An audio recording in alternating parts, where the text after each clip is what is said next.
Hay casos que no comienzan con un crimen, sino con una herida invisible, historias donde el daño no siempre deja marcas inmediatas, pero sí consecuencias irreversibles.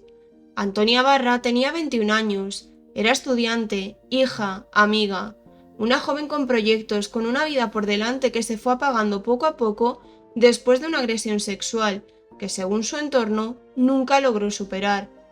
Hoy vamos a reconstruir su historia con cuidado, con respeto y con un objetivo claro: entender qué ocurrió, qué falló y por qué el nombre de Antonia Barra se convirtió en un símbolo de lucha para muchas mujeres. Bienvenidos a Archivo Mortal, donde abrimos expedientes que muchos querrían olvidar, historias reales, oscuras y perturbadoras, historias que no podemos dejar pasar. Gracias por estar aquí. Si os gusta este contenido, suscribiros, dad un like, activad la campanita para no perderos ningún episodio y compartidlo. Ahora sí, abrimos el archivo.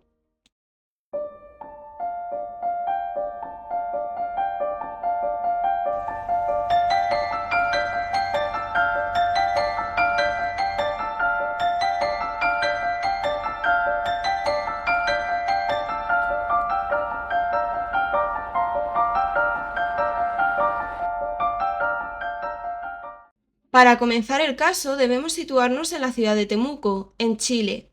Antonia Barra tenía 21 años y estudiaba ingeniería comercial en la Universidad de Temuco. Era una alumna brillante, sacaba muy buenas notas y realmente le gustaba lo que estaba estudiando. Era una joven alegre, divertida, con un montón de amigos. Sus padres eran Alejandro y Marcela, y tenía 4 hermanos: Carla, Sebastián, Catalina e Ignacia. En 2024, desgraciadamente, Sebastián, de 35 años, perdió la vida en un accidente de tráfico. La familia vivía en el barrio de Las Encinas, en una casa de 3 pisos. Antonia tenía novio, Rodrigo Canario, y conocían a sus respectivas familias. El domingo 13 de octubre de 2019, lamentablemente, Antonia decidió quitarse la vida. Fue encontrada por su madre y una de sus hermanas. Nadie podía imaginarse las intenciones de la joven, ya que parecía que su vida era completamente normal. Su familia necesitaba encontrar el motivo por el cual Antonia había tomado esa decisión, y no pararían hasta descubrirlo. Alejandro, el padre de Antonia, decidió revisar el teléfono de su hija para entender qué le estaba ocurriendo. Encontró en las últimas conversaciones con Rodrigo frases como "no te quiero ver más", "nunca me había sentido tan mal", "me hiciste mierda la autoestima", "eres una loca infecciosa" o "eres repugnante". Las respuestas de Antonia parecían justificarse y daban a entender que ella le había sido infiel a Rodrigo. Por supuesto, las palabras ocultaban algo más. Una de las últimas conversaciones que tuvo Antonia con Rodrigo era de despedida, diciéndole que no se sintiera culpable porque todo lo sucedido era culpa de ella. La noticia de que Antonia había decidido poner fin a su vida se expandió por el barrio. La madre de Rodrigo, Lucía, habló con Alejandro, indicando que el día anterior a lo sucedido había hablado con Antonia y que le tenían que contar algo muy grave. Pedía que Alejandro acudiera a su casa porque Rodrigo debía enseñarle algo extremadamente fuerte. Alejandro fue a hablar con Lucía y Rodrigo, exigiendo explicaciones. ¿Por qué había hablado así a su hija? ¿Qué había hecho Antonia para merecer semejantes palabras? Rodrigo explicó que se había enterado de que el 18 de septiembre, casi un mes antes de quitarse la vida, Antonia había acudido a Pucón con una amiga para ir a fiestas. Alejandro recordaba ese día porque su hija le había pedido permiso para ir con Consuelo, su amiga.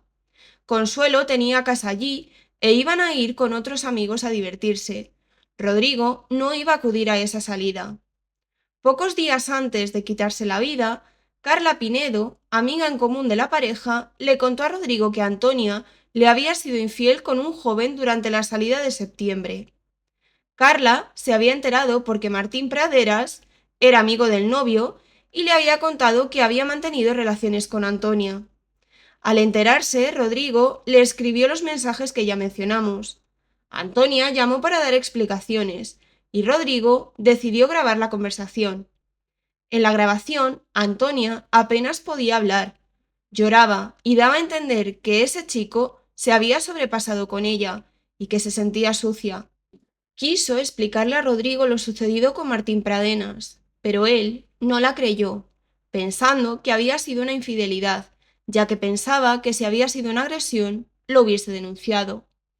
Es importante señalar que muchas víctimas no denuncian por miedo, vergüenza, culpa o incluso por presión social. Denunciar implica revivir lo ocurrido y enfrentar juicios, lo que a veces es imposible. Como consejo, si en algún momento se sufre una situación similar, lo ideal es buscar ayuda y entender que la culpa no es nunca de la víctima. Lucía, la madre de Rodrigo, había intentado hablar con Antonia sugiriéndole que debería denunciar los hechos. Rodrigo pasó la grabación a Carla, quien la difundió hasta que llegó a Martín, el presunto agresor, quien escribió a Antonia diciendo que la relación había sido consentida. Los padres de Antonia decidieron investigar por su cuenta. Comprobaron que Martín había contactado a su hija y denunciaron de inmediato lo sucedido. La noticia comenzó a hacerse pública y la familia buscaba que se conociera la verdad. La justicia exigió que el nombre del presunto agresor se mantuviera en secreto, pero en el lugar se había rumoreado y finalmente se reveló: Martín Ignacio Pradenas Dur. Tras hacerse público su nombre, más mujeres denunciaron que este chico se había sobrepasado con ellas. Algunas tenían apenas 13 años cuando ocurrieron los hechos, y él 20. 7 mujeres afirmaron que él las había obligado a mantener relaciones sexuales. Manifestaciones se organizaron frente a su casa. Su foto apareció en medios y los reclamos crecieron en la sociedad. Gracias a testigos y cámaras de seguridad, se supo que Antonia y Consuelo, junto a otros jóvenes, fueron a la casa de Consuelo en Pucón. Salieron de fiesta y tomaron un taxi, pues habían bebido alcohol. Antonia bebió mucho y un joven le dio incluso más cubatas. Consuelo quiso irse, pero Antonia no. Martín llegó a la fiesta y tras hablar con ella la convenció de ir a la cabaña donde él estaba, junto con otros amigos, que además se encontraba muy cerca de la casa de Consuelo. Un amigo llamó a Consuelo, quien ya se había ido, ya que no podían encontrar a Antonia. Consuelo afirmó que no estaba con ella y que por favor la buscasen. La localizaron, pero Antonia había tomado la decisión, si es que se puede decir así en tal estado de embriaguez, de ir a la cabaña con Martín. Las cámaras mostraron que Antonia estaba en un gran estado de embriaguez. Comenzaron a besarse y cerca de un supermercado, Martín intentó hacerle sexo oral. Antonia se resistió y se marcharon del lugar. Martín la llevó a la cabaña y la agredió sexualmente mientras los amigos de él estaban en el mismo sitio.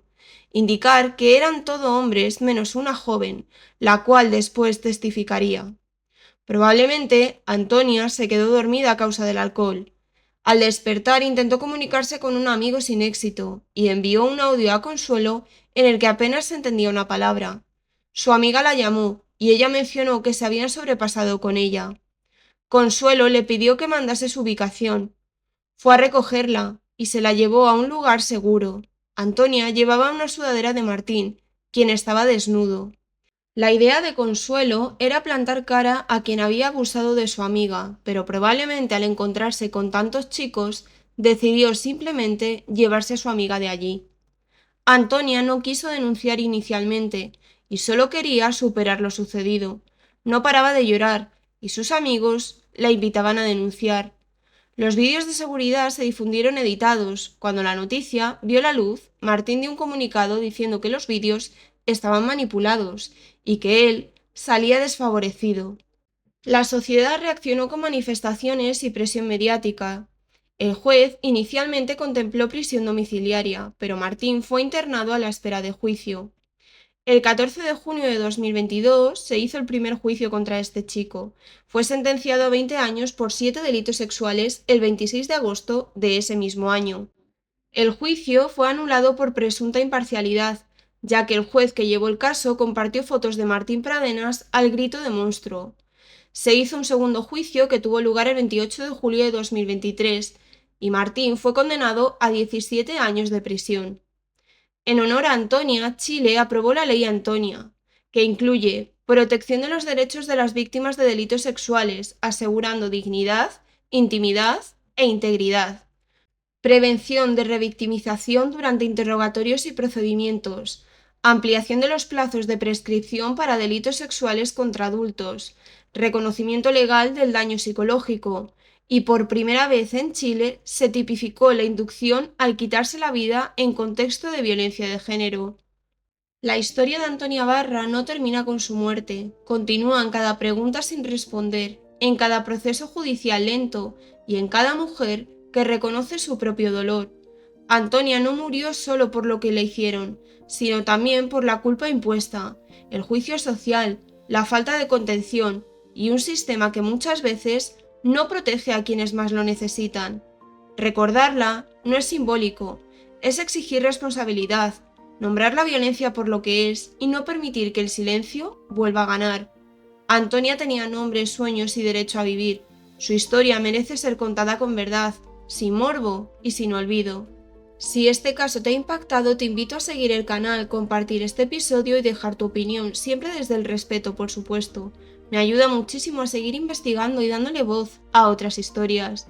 Nos escuchamos muy pronto con el siguiente caso.